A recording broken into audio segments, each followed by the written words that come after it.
Hey up guys, it's Rory from Enlighten the Shadows here, and we are a men's mental health group that is out there to support and make a difference. Our heart in Enlighten the Shadows is to create media, mindfulness and mentoring in a way we can really impact men's lives, so that we can see them transform and utterly be supported and poured out love upon their lives. So even if men are just struggling with a bit of stress and anxiety, or across the spectrum, all the way to if they feel like they just want to end their life or be suicidal. So if that's you, if you feel like you have no reason to live anymore, or you just need a little bit of support, if you need some guidance about how to better your life, some of your mindsets and your strategies, we'll be honoured to have you on a journey with us. And you'll just say, welcome to the brotherhood.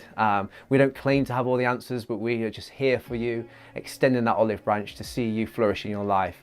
And we just say, have a go, give it a go. You never know what could happen. Have a great day. Cheers, guys.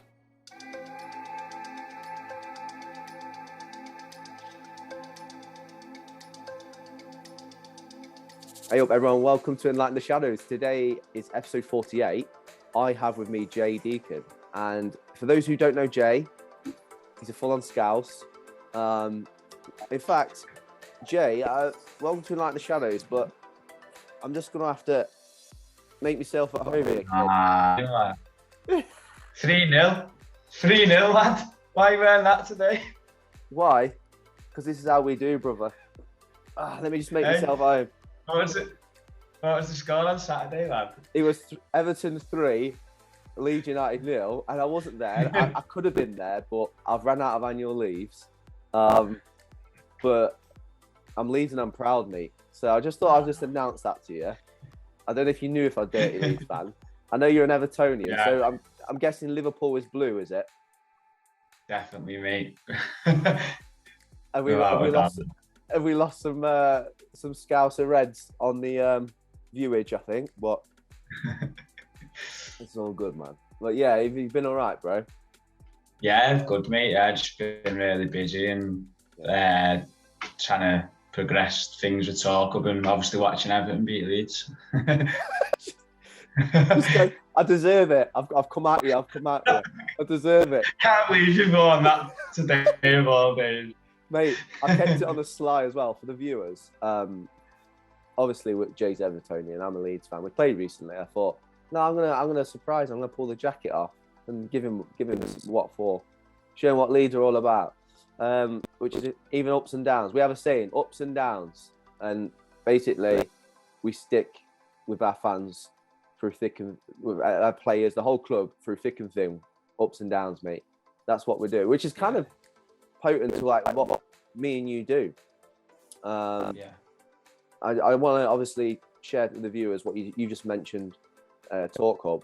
So we're going to go into a lot more deeper stuff today. We're going to talk a lot on OCD and what that means, what types there may be, what your experience is, which is going to be quality. I'm really looking forward to it, bro. But for our viewers, what the heck is TalkHub then? TalkHub's a men's mental health organisation that I set up a couple of years ago. Basically started off as a walk and talk group, and then COVID happened, so we did a lot of online kind of Zoom meetings and virtual men's walks, and then we just progressed really into like playing football, and recently just set up a mental health boxing project as well, which is going really well. So yeah, just trying to help out a lot in the local community in like Warrington, Liverpool, Cheshire, Merseyside, just trying to connect guys together, basically, mate. Yeah, that's quality, man. For our viewers, I'll put it on the screen. We've got James Carter, episode 13, I think it were. So that's how we met, isn't it? James Carter linked us and a few other blokes, didn't they? Yeah, we did the conference, didn't we? That national conference last year. Yeah, that's flown by. Isn't that like a year ago? Yeah, like last March, I think. Yeah. It's gone so quick. Yeah, man. But I just want to big you up. Good experience. I love what you've done, bro. So have you started it from the ground up? Like it's your kind of like entrepreneurial idea. Like you saw a need and then fulfill it. Yeah,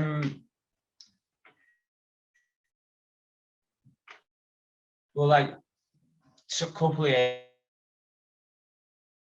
ago, I had a nose operation, and I was just out walking when I was getting it with guys.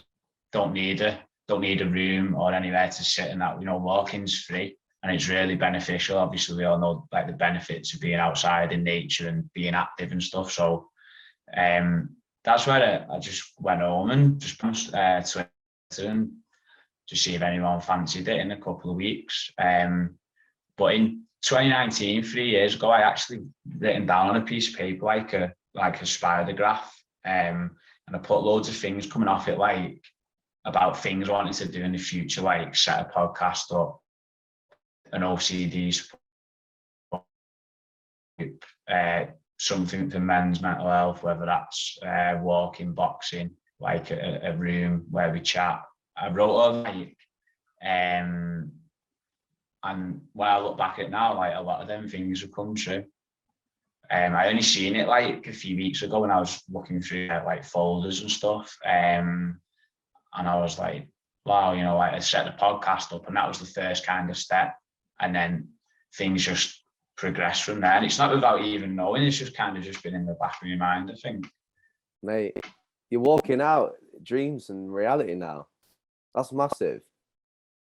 Yeah, it's like I don't know, when I look back, it's like, wow, yeah, I've done quite a lot, but I'm never happy with me. Like, I don't know, I feel like I've not done anything most of the time. Like that's how I feel. I don't know, it's just the way I breathe things. Yeah. No, I'm the same. It's hard to describe. Like, you're working hard, you're making a difference, but you still think that it's not enough. Yeah. Not in a toxic way, but you just think, right, I need to not be comfortable. I need to press forward. I'm very hard on myself with Enlighten. I'll be vulnerable to the viewers.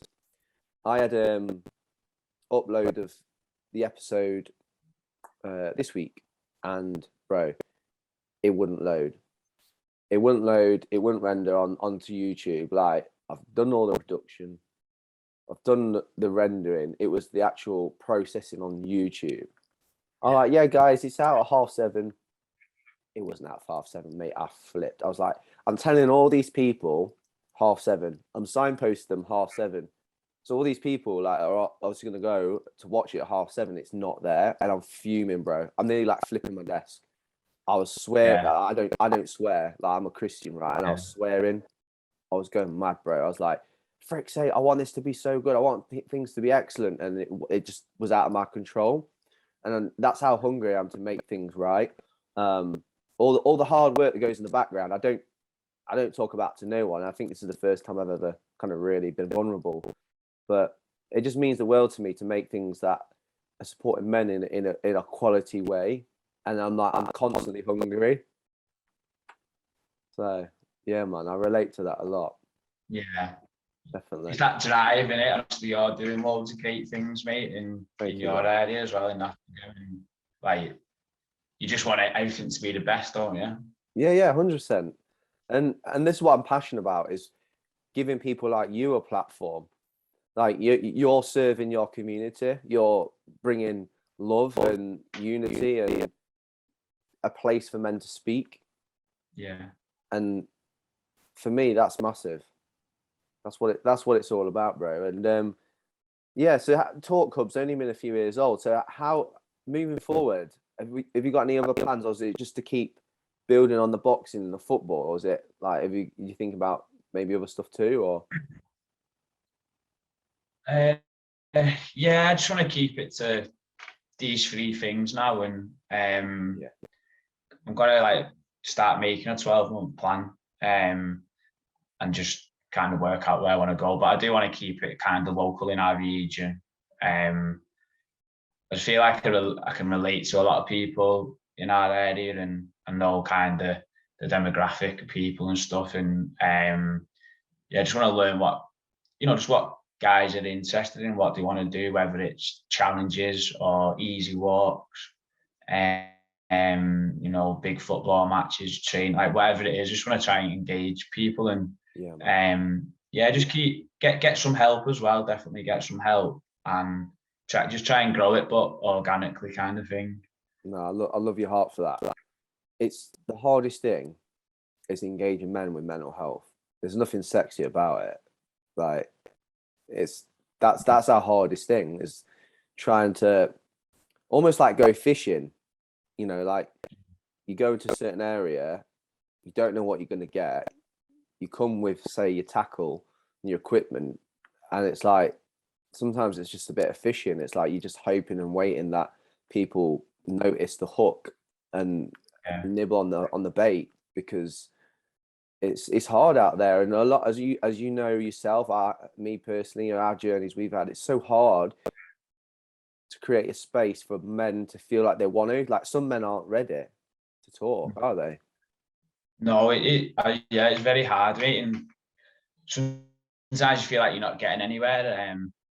But you know, people are seeing your stuff and they probably do want to get involved, but it's just that first kind of step, because it can be scary, can't it? Like joining a walk or a boxing program or going to play football, whatever. Like it can be hard. So you just got to keep plugging away and like showing the other men that like it is okay to join in with us, and you know it's okay to talk about stuff. There's no pressure either, you know. Absolutely, man. I think you've nailed it with a walk, because I feel like walking is like the most non-threatening activity. Like you can kind of just float who you want to walk next to, and whether you want to say anything or not. Like I think that's a bang on project.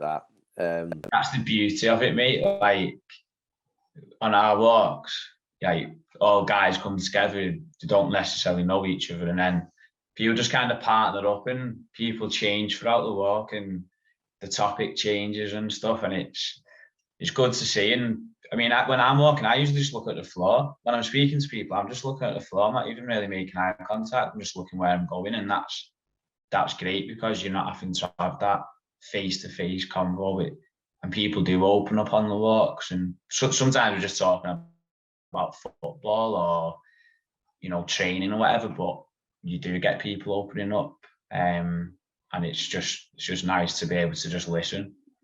Definitely, man. Well, and what about that non-threatening style? It's like you're next to each other, so you don't have to actually, you know, look at them like there's any pressure. Like, and I think there's scientific proof behind that. That if you're next to someone rather than directly in front, it's less non-threatening. Yeah.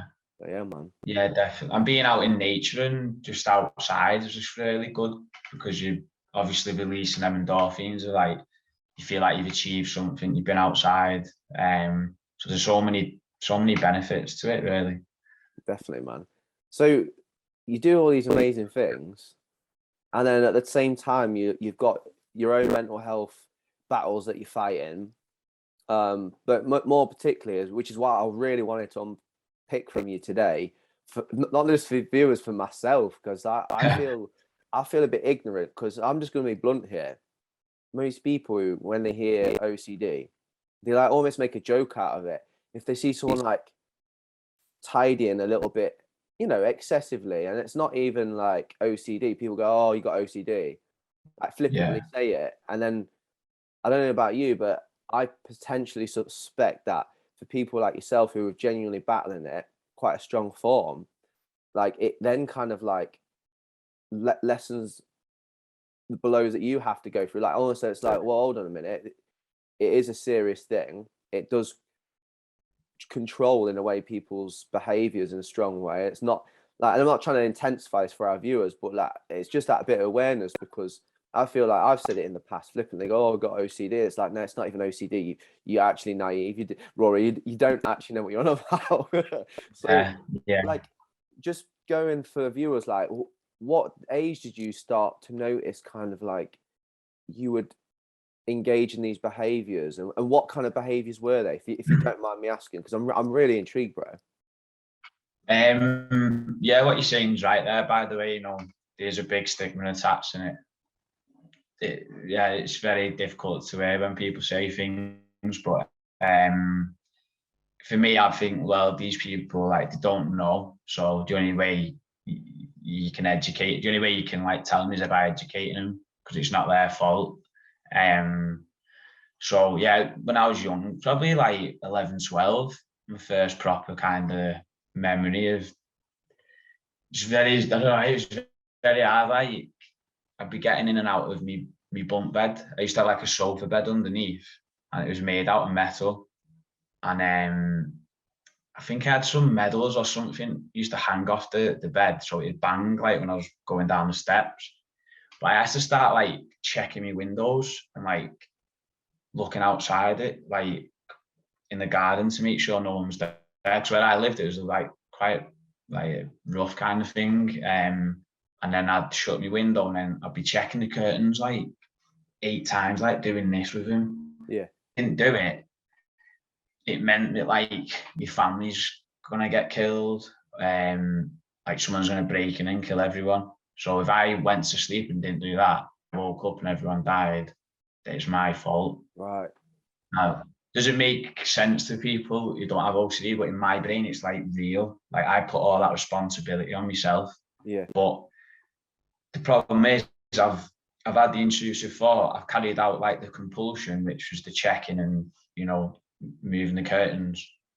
But when I get back into bed, that thought comes again. Does it? Right.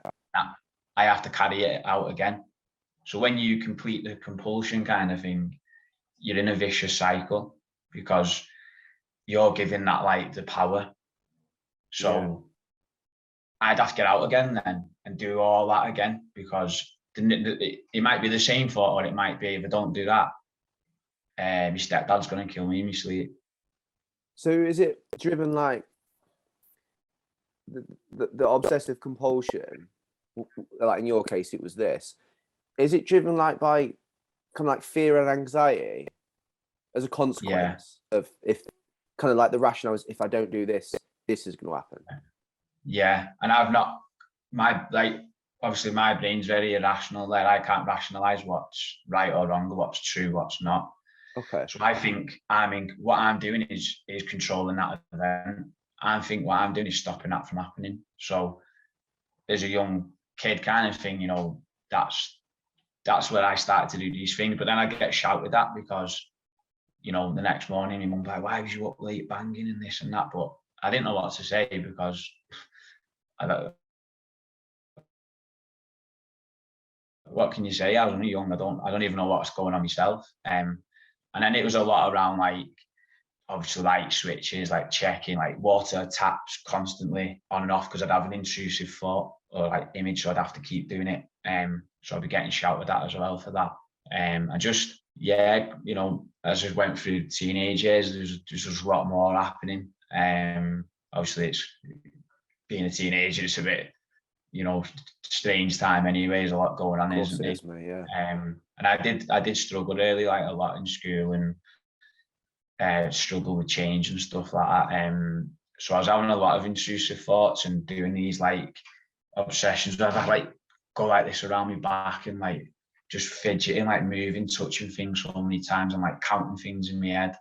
Having to remember the past events, conversations. You know, there's so many different aspects to it. So did it like kind of rob you of experiences? Like, so I don't know, say you're at, I don't know, in the classroom, or you're at Goodison, or you're out with your mates, would it kind of rob you of the now? Because like a lot of mindfulness, which is what we try to engage in, is not really engaging the past or the future per se, but really just trying to be in the moment, live in the moment. So would it kind of like distract you from even living in the moment a lot?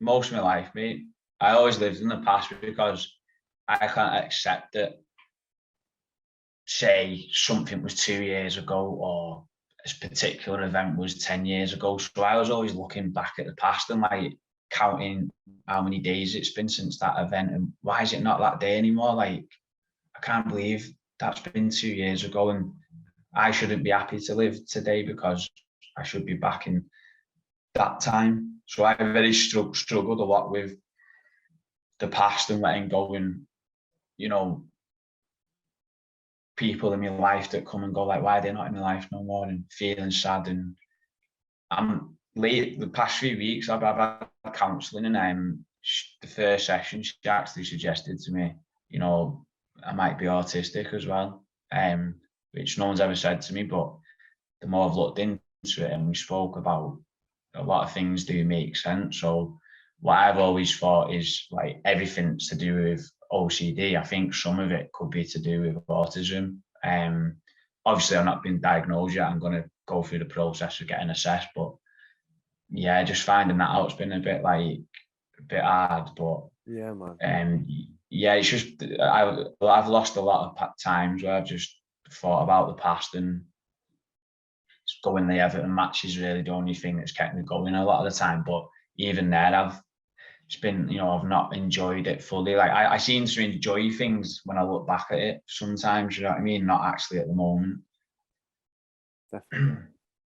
No, I was gonna maybe talk to you off camera about what you've just explained, because I've been quite blessed to be exposed to a lot of learning disabilities in adults, secure units, autism, even like primary school level too. And like some of the behaviors, that's why I'm curious, because I'm always wanting to learn myself. But I did think, oh, some of the behaviors do sound like you might be like ASD spectrum, autism spectrum, like, and I'm like, wow, like you could be potentially like having to journey through two things at once, which is like even more power to you, bro. Like, massive kudos. Like, the fact that you do all these amazing things helping people, and you're processing all these things in your brain in the unique way that because we're all unique. Like, because I want you to hear this from me. Like, I actually relate to you in a lot of ways as well.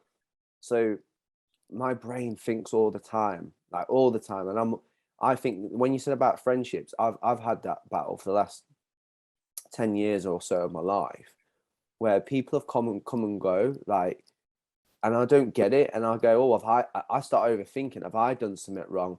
Why can't I still be mates with them? Oh, I need to do more. And what I was doing, I was stretching myself thin.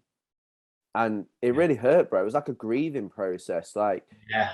I had to accept this is what's really, I think, a powerful thing for you and I, that even we're getting out of this discussion is that acceptance and letting go. It's easier said than done, obviously, but we do have to really hone it in our lives in unique kind of encounters and say, look, I just really need to just not feel like I have to control this situation, because it can be really overwhelming. Like, honestly, mate, like, I'll be blunt again. I don't really talk about this stuff, but I had my wedding 5 years ago, and this is not a dig. I want to say this on camera. This is not a dig whatsoever. This is just my experience. All my mates from my hometown are like 15, 20 years. Like, we had a really like big group of lads, strong friendship. And a lot of their weddings, the ones that did get married, they'd like, I'd be there. I'd be there 100%. And I struggled a little bit because stuff kicked off with a couple of lads fighting, and so then the stag do, I had to make some hard decisions. And at the wedding, there was only like 4 lads out of like a good 15, 20 that came, and then I was like, what the frick, like, and I was trying to control it and go, oh, well, I've done something wrong. It's like, no, Roy, it's just, this is life. Friendships are like scaffolding. They come like for a season, and you know, they have a purpose, but then they have an expiry date, sadly. But yeah, man, thank you for totally understanding your little, like, example you said. Then I got told that a few years ago when I had therapy, like, it was 2019, and I was talking to her about this, and she said it's just like, think of it as like two passing ships in the ocean, and like, they kind of just link up, put a bridge over, and they have a big party kind of thing, like, for a couple of months, and they have a really good time, and then that ship's like, right, well, I'm carrying on my journey now, and the other ship's like, well, I'm going this way, and then that's it. Then they just they've had a great time together, but they've gone their separate ways. And she said that to me, and I was like, yeah, it makes sense, but still, it's hard for me to accept. Yeah, massively. I can't even imagine. Like even Uh, when I leave a workplace, I'm like, yeah, I'll keep in touch, and then like 9 times out of 10, it just isn't, and you're like, oh, I thought what we had there was real. I thought like it yeah, was good friendship, and it's like, no, there's no negative vibe. It's just this is life. it is me. I do try and work on it a lot, like listening to audio books and stuff. Like, and I've listened to a few the past few weeks, like Good Vibes, Good Life, and what was it now? Before Four Agreements. Just to try and like always try and like help myself, just to grow as a person. But when I get in that negative mindset and I'm struggling, it's very hard to kind of to see the light. But Yeah, it's up and down. So yeah. You know what they say about good leaders or good readers, bro. yeah. You got to grow. It's massive. But I'm a good listener. My reading's not the best, I'll be honest. Because Oh, of my OCD, when I read, I have to like takes me ages because I go back and read the words and how many words is in a sentence, and I really? think I think I've missed something, so I have to keep going back and checking. So it's really I avoid it, which is a compulsion because I'm avoiding it. Avoiding is Right. not good, but it's just for me. I just when I listen, I find it like when I'm driving and stuff to work. If I have an audible in, I just find it I'm fully engaged. So Bro, I love how self-aware you are. Like legit, obviously you're schooling yourself and it takes, decades potentially to understand yourself. And, there's people, I'll be blunt here, there's people in life that this is not a judgment, it's an observation of because I watch people a lot. Like people just coast through life. And Andy Morrison talked about this in our last episode. People just coast through life and they don't really suffer in a really dark, deep way, and they're blessed. Like they just live life, and it appears that they just live life. And I just feel like you're not as deep of self awareness as you can be, and it's almost like a Pandora's box, like where it's a bit of chaos, but over time you start to master these things, and you have so much wisdom and experience. And man, just hearing you speak as class, like I relate in ways like I'm not saying I've got OCD because again, it's back to what I said earlier about it's yeah, almost like a gaslight. But like when I read, I feel like a zone out, and I go, oh frick, especially if I'm tired, and then I have to like reread half a page almost to really yeah. reintegrate. I don't get how people go through a book in like 2 days. I'm like, yo, I have to like reread it to So really let it stick. But even watching I'm not very good at watching like programs or anything. I can't watch films or anything because my brain's just like I have to keep rewinding all the time because I need to know that every word that's been said. If I miss something, I'm like, oh, I need to go back and listen. Like I can't miss any information because I think something bad's going to happen. So even like my attention span's not the best really when I'm watching programs. So I just try and watch like short series or like YouTube videos that are not too long. yeah, But yeah, that's just one of the things, it's just one of the things to struggle with.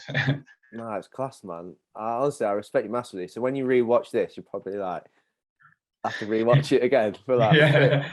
But I said this to who did I say it to recently on an episode? Like, look, it's not Joe Rogan. We ain't gonna be here 3 hours. It'll be like an hour Yeah. max. So we're Yeah. good.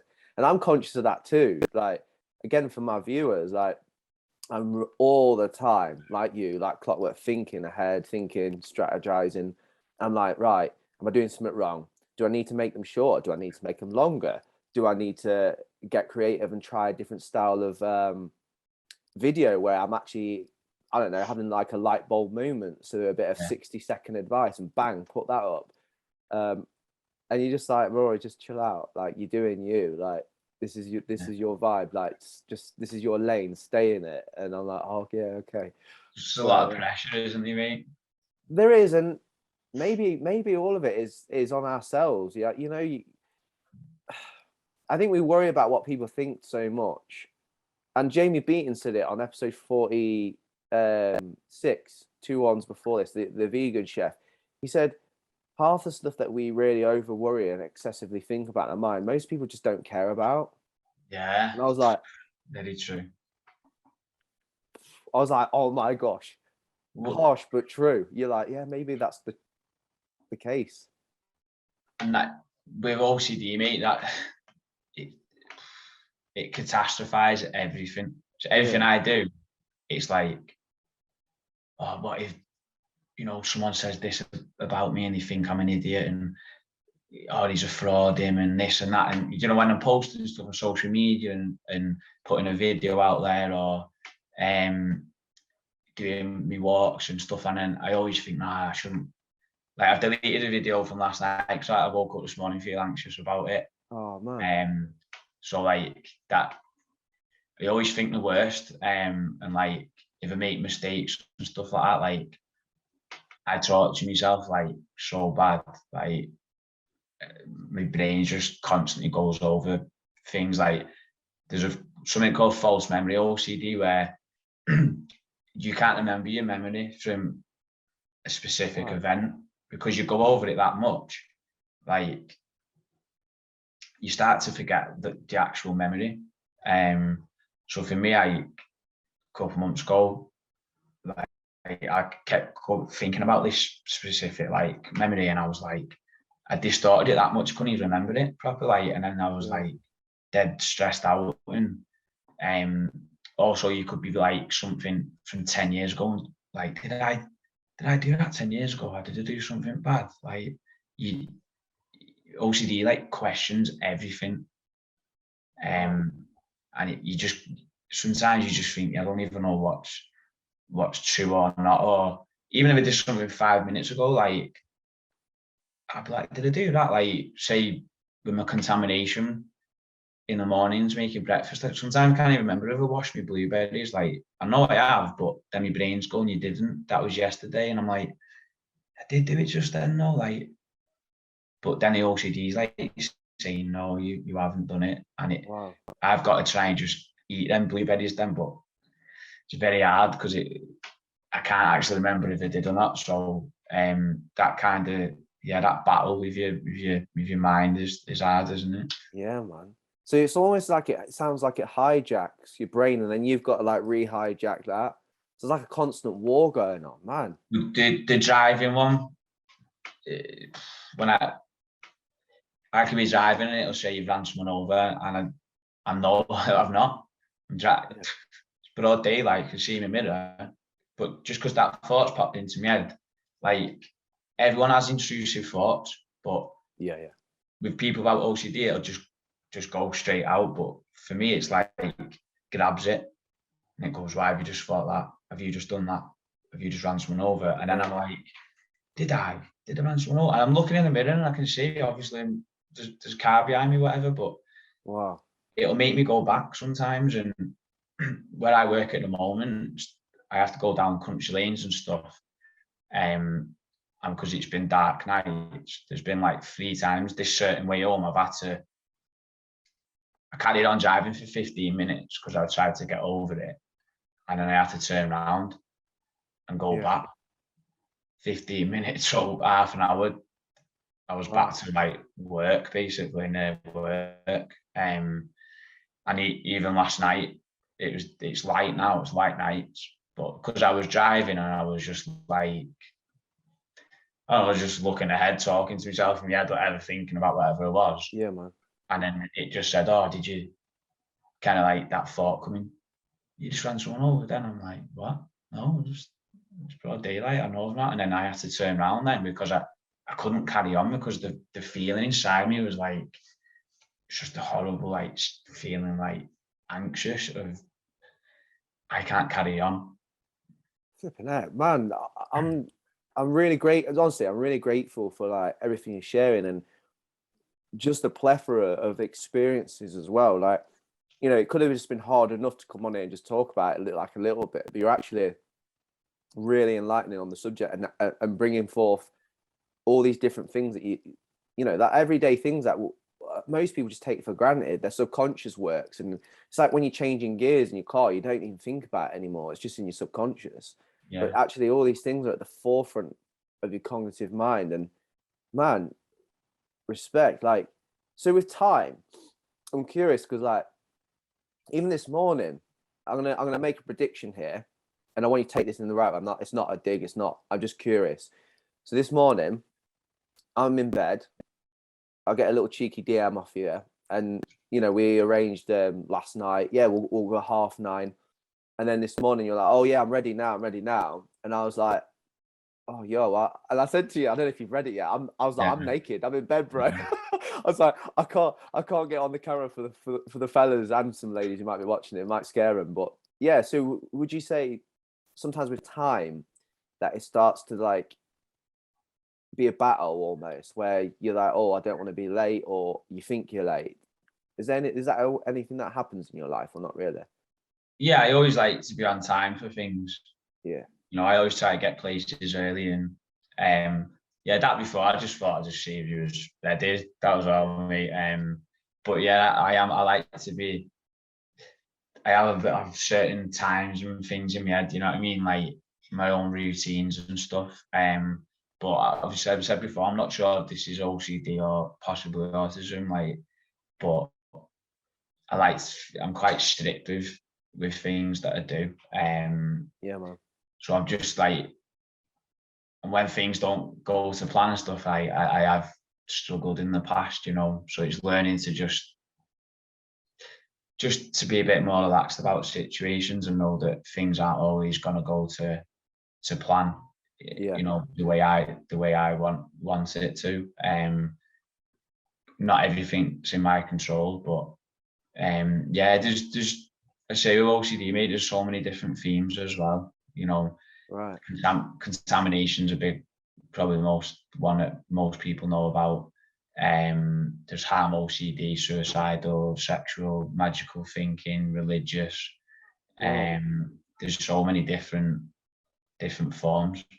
Yo, this is so cool, because I literally about to ask you like, what types are there, and you've literally just revealed them. So can you give like one example of what that might look like? So you've mentioned like magical thinking, religious, obviously contamination, sexual.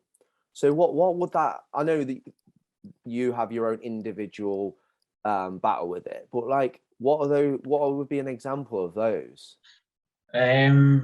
So say harm, it would be like worrying that you're going to harm others or they're going to harm you. So, you do all them, like checking your gas and doors and stuff like that to make sure everything's locked, because you don't want anything to break into your house or something bad to happen. Or it could just, everything you do is to make sure you don't make someone ill. So that can kind of link into contamination, or say some people might see a knife and be like really uncomfortable because the thought would be like, oh, I could just, say I live with my brother, I could just use that knife now and stab him, but you're not gonna.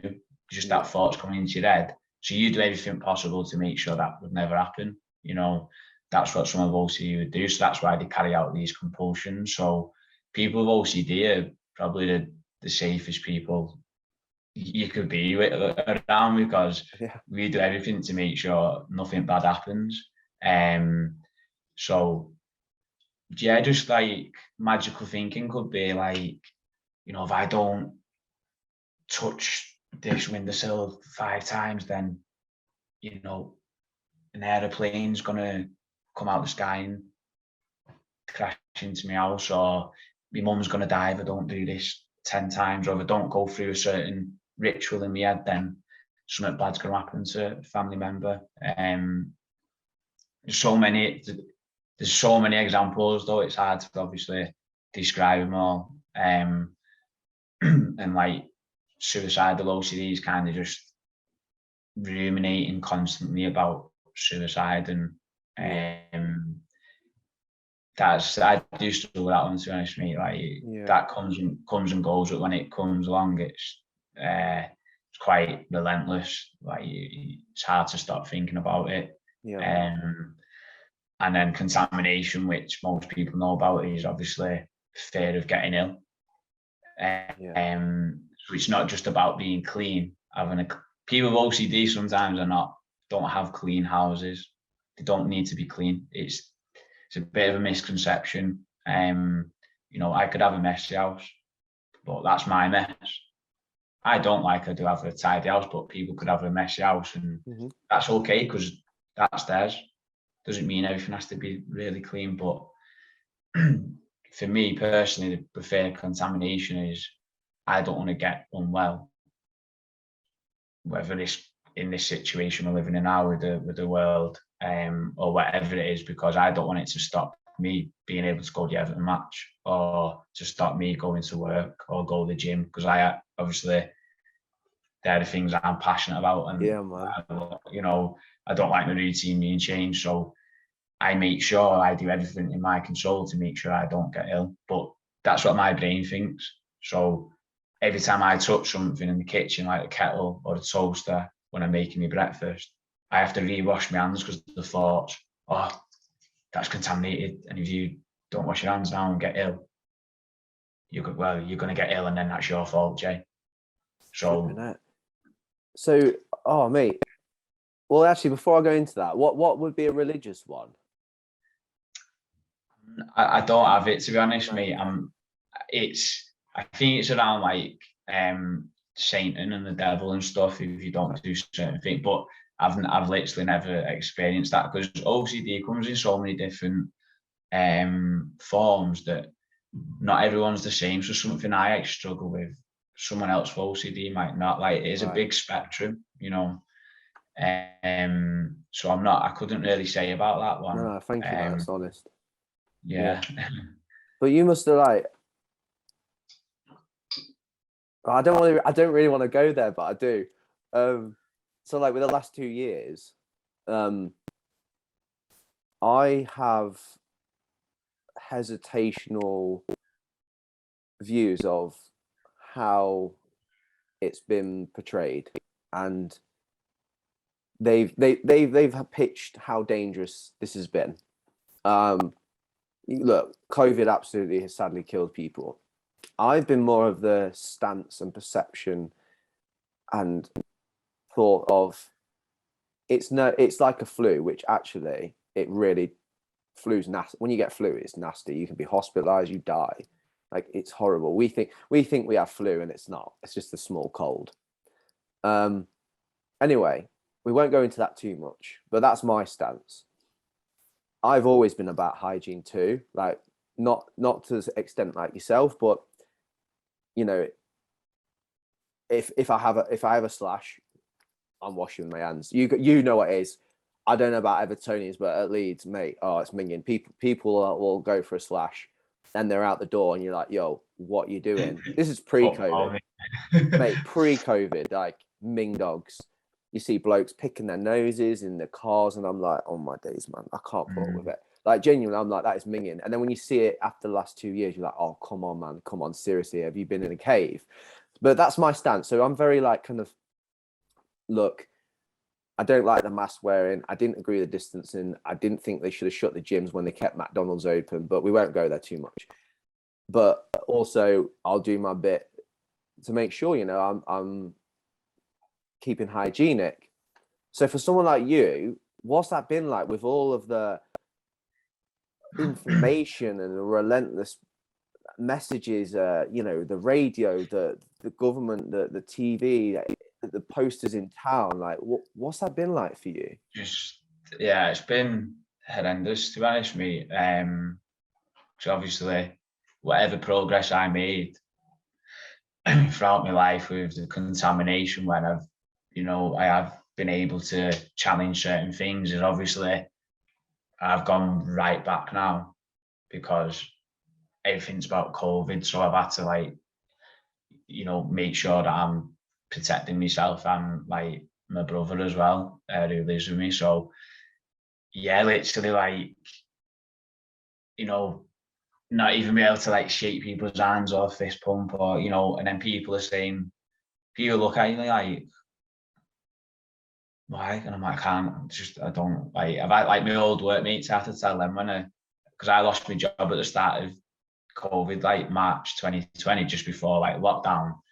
And then I got a new job the week later in Liverpool, and you know, starting somewhere new when all this is happening, and having to tell people like, about my OCD and don't stand too close to me and this and that, and this is why I am how I am. And obviously I try and educate people and tell them, you know, this is me and this is why I'm like that. But, you know, it's been hard, mate, constantly washing my hands and avoiding people and staying away from things and washing my shopping. I still to this day I wash all my shopping. Anything that comes to my house gets washed, and like coming home from the Everton, like going to the Everton match again was very, very hard. From being around hardly no one to then going around thousands of people was, you know, was really, really tough. I feel okay now because I just go straight to my seat and I'm in the open air. But when I get home, I'm like, everything goes in the wash and I spray my coat and I get a shower because I feel contaminated. And then I'll go over it like track and trace in my head, like, how many people come up to me at the match and, oh, what if they've got COVID and they give me COVID now? Like, my brain's like probably better than the track and trace system, you know. So it, like, I remember going a game this season, and for the first half, all I thought about was someone that come up to me and like shook my hand and was speaking to me about TalkHub, and I was like, I was thinking, oh, if they've got COVID and they've given it me now, and I was on edge. I couldn't concentrate on the game because I was that stressed about it. And like going back to the gym and stuff was really hard. Like, yeah, man. Everything I touch, like kettlebells and weights and stuff, I'm like, is this contaminated? Like, but now because I'm exposing myself a bit more the past few weeks because of the therapy, like I'm learning to just be like, okay, well, if I've touched the kettlebell, as long as I'm not touching my face or whatever, then if there's something on it, it's not gonna get into my body. So now I'm learning to just live with it. Like, and I have made a lot of progress, and I've not been able to eat out really like once in 2.5 years because I won't eat out because I don't know where the plates, the cutlery, the food, like everything. I don't know where it's been. And I've got allergies as well, which don't help. But I actually had some chips before the game on Saturday. Just having some chips. Said to me, get me some chips, lads, from Mackie. So come on, son. I had some. Maybe the lucky one, but mate, that is class. Well done, bro. That's sick. Yeah. So I like to challenge myself, mate. Obviously, I used to do boxing. Like, that's a big challenge to get in the ring, obviously, with OCD or without OCD. So when I used to that used to test myself. Like, I know how far I can push myself because I've been through really tough situations in boxing where I've not wanted to fight on the morning of the fight because I've felt that ill, because anxiety has just made me feel like I've got flu, like, yeah. And I've got through it and fought and won. So I know how far I can push myself. It's just trying to remember it. Yo, that's so sick to hear, man. Well done. That's class. Yeah, I'm just glad that I've been flexible, like despite my stance and my views on it all. Like at work, if we've got like lifts and that, and I'll always ask, do you mind if I come in with you? Or if not, no worries. And, you know, people have genuinely said, oh, no, thanks. And I'm like, absolutely fine, not to worry. And I'm like thinking, come on now. But I'll always ask, because you don't know what people are going through. You don't know what their processes are. You don't know how fearful they are. You don't know what their rationale is. And I always think, yeah, just always respect. So like even now when I'm in close quarters, I'm quite flexible. Like I don't mind being in the turnstiles when it's packed at Leeds. Because of the last few years, I'm a little bit like, oh, don't like this being this close, but I'm all right. But yeah, I'll always like go, oh, I feel like I am. They're here first, so therefore I feel like I'm coming a bit close to them. So I always make the effort genuinely to like give people that kind of like courtesy and space. Like you got different barriers of distancing. Like this is before all this last 2 years of chaos. It's like you got your personal space, your social space, and then like free space. And I'm always trying to like give them at least like that free space. Because yeah, it's like at the end of the day, we're all going through different experiences, and it's been tough for everyone, man. But yeah, I think what we need to do more than anything is try and stick together and find a way out of this collectively, where we're living like we were before. Otherwise, and it's back to what I guess we both battle with in unique ways, is fear. Like, you know, we have a danger, and it's like, right, well, is this danger real? Like, because there's an acronym for fear, and I love this. It's false evidence appearing real. And you're like, you really have to just tell yourself sometimes. A lot of people think that I'm this madhead that just goes in like the water, jumping 2 feet deep. Like, but I still fear things, and I've got to tell myself, right, is this am I rationalizing here? Like, is this fear real, or is it just me kind of, it's tricky, man. It's very tricky. It is. It's like that book I listened to the other week, it's like about you have like a judge in your head. So if you mistake or you're scared of something happening, like your judge like will punish you for it. Say you made a mistake or you feel like something bad's happening, and then but you'll continue to punish yourself constantly. Like, whereas really you should just accept it. Okay, the judge has said what he needs to say, and that's it. Just get on with your thing. But we're like, as humans, we just carry on like going over things, catastrophizing about things instead of just like accepting like situations and fear and stuff. And like when I read that, I was like, someone's told me to listen to this book because it so relates to me right now. Like, and since I listened to that, it's really helped me to like accept situations and, you know, push myself a little bit more, because the past couple of weeks I've been a bit like, I don't know, a bit scared to even do things, like even go to the gym and stuff like that, which is not normally like me, because I love going to the gym. So I've got myself back on track now, and even like doing podcasts like this with you, like usually it doesn't bother me, but you know, I felt a little bit anxious and stuff, but obviously my mindset is just trying like overcome these things. You have, man. You've been absolutely phenomenal. Like, loving everything you've shared. I honestly so appreciate it. And I want to say to you about the gym. Even I, before all of this, last 2 years, I always wipe down everything before and after as well. So like, and I'm genuinely like, I'm not OCD. But yeah, I just think even things like that. So the fact that you're battling going to the gym and doing that, it honestly makes class. I'm blown away actually by everything you shared today and how tough it must be. I can't imagine it, but it's just phenomenal. And I just hope this chat goes far and wide, man, just to create that bit of awareness which you alluded to at the start. But yeah, man, we've got to all be in this together. And I want to ask you one more thing, and then you're free for the day. So our Enlighten the Shadows question is, can you give, for our viewers today watching, just like a small piece of advice? They were feeling like, well, you know what it's like in a way. You've bravely shared, suicidal OCD, where really strong thoughts in your mind. Can you share with our viewers some advice that you could give? Yeah, just from my experience, that no matter how many bad days I have, like there's always like better days ahead.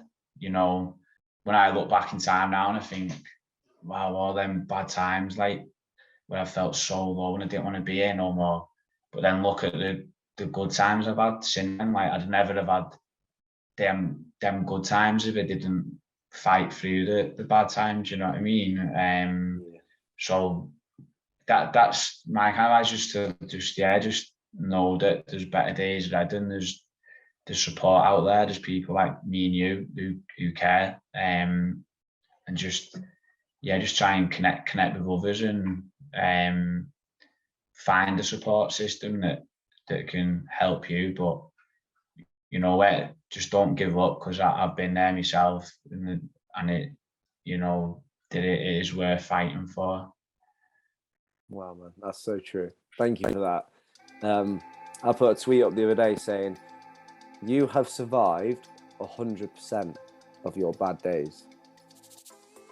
And that's Boss, that, innit? Yeah, boss. How good, honestly, Class. humans, We're incredible, man. We're incredible. Thank you, brother. Mate, this has been sick. On the screen right now, guys, is TalkHub's Twitter handle. Get on it, give them a follow.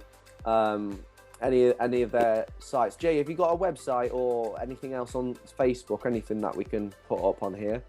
Got in Instagram, which is the same as the Twitter handle. Perfect. Well, I have got a website. I'm not sort of the website out yet. It's in progress. One thing at a time, bro. I love that. But yeah, guys, check out TalkHub. We massively big up their work. You know, I really believe we should work in our pockets of community. It's more effectiveness. And us at Enlighten the Shadows, we can't speak highly enough of all the great people we're blessed to know, like Jay. We commend their work. If you're in Merseyside, the Northwest, just lads, this guy has laid it on the line today on this chat, and I hope that inspires you to maybe just have the strength and courage to give them a message, maybe turn up to their five-a-side. I know they do five-a-side because they're holding up their banner at the end. I see you.